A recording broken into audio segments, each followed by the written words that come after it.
अब हम 28वां अध्याय पढ़ने जा रहे। पार्वती जी को शिव जी का दर्शन। पार्वती जी बोली, अब तक तो मैंने इतना ही जानती थी कि यह कोई अन्य है, परंतु अब यह सब जान लिया। क्या करूं? तुम ब्रह्मचारी और विशेषकर वध योग्य नहीं हो। हे देव, तुम्हारा कहना असत्य है। यदि तुमको कुछ भी जानकारी होती है तो तुम ऐसा नहीं कहते। ज्ञात होता कि तुम ब्रह्मचारी का रूप धरकर मुझे बहकाने आए थे, इसलिए छलयुक्त कुत्सित युक्तिवर्ण वचन कहे। परंतु हे भगवान, शंकर के सुंदर स्वरूप को और यथार्थ शिव तत्व को जानती हूँ। वे भगवान शिव वस्तु निर्गुण है और कारण से वही सगुण हो जाते हैं। तब जो निर्गुण और गुणों की आत्मा है, उन शिव की जाति कहाँ से हो सकती है? वे सब विद्याओं के अधिष्ठता हैं और फिर उनकी पूर्ण काम परमात्मा को विद्या से कोई प्रयोजन नहीं है। उन्हें ही कल्प के आदि उच्छ्वास रूप वेदों को विष्णु के लिए दिया था। उनके समान कोई अच्छा स्वामी नहीं है। वे सदाशिव भूतों के आदि भूत हैं। उन्हीं से प्रकृति उत्पन्न हुई है और उन्हीं के शक्ति का कोई कारण नहीं है। वे साक्षात शक्ति ईश हैं। उनके भजन से प्राणी मृत्यु को भी जीत सकता है। इसी से त्रिलोक में उनका मृत्युंजय नाम सिद्ध है। अतः चाहे वे बहुरूप धारी हों, जैसे जैसे कैसे भी हों, परंतु वे सबके प्रिय हैं और वे मेरे तो अविविष्टतम हैं। उन महात्माओं के समान तो विष्णु है, न ब्रह्मा, और कालाधीन देवों की तो बात ही क्या है। मैंने उनको तत्व रूप से विचार कर इन वन में आकर उनके शिव जी के लिए तप करना आरंभ किया है और उन्हीं दीन प्रतिपालक को प्राप्त करने के लिए मेरी अभिलाषा है। हे मुने, गिरिराज की कन्या पार्वती यह कहकर चुप हो शिव जी का ध्यान करने लगी।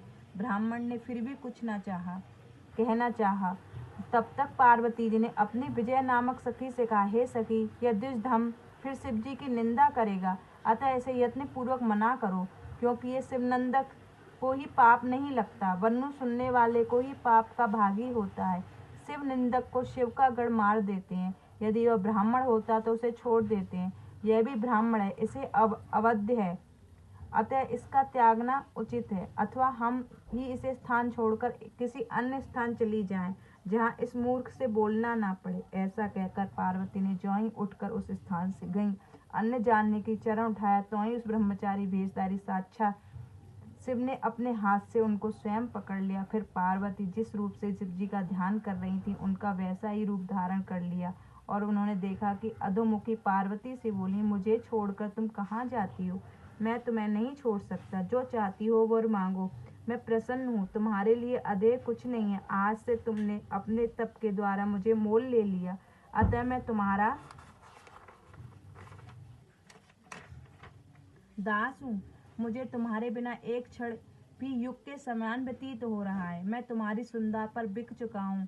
यह सब मैंने तुम्हारी परीक्षा ली थी। मेरे इस अपराध को क्षमा करो हे शिवे। तुम्हारे समान मुझे तीनों लोकों में कोई प्राणयनी नहीं दिखाई देती।